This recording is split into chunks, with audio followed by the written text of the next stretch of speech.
oras na to, ang bawat isa sa amin, Lord. Salamat po sa iyong presensya, Panginoon, na pinag-aalay mo po sa bawat isa.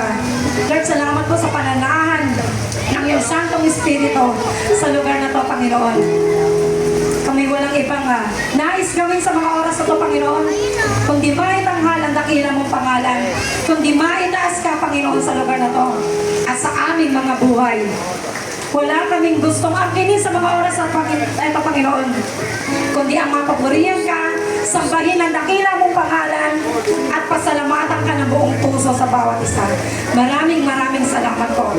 To the glory of God. Salamat po, Panginoon. Sa iyo namin po lahat, inaabot ang aming mataas sa papuri pa sa salamat sa pangalan ng aming Panginoong Jesus. Pwede po ba natin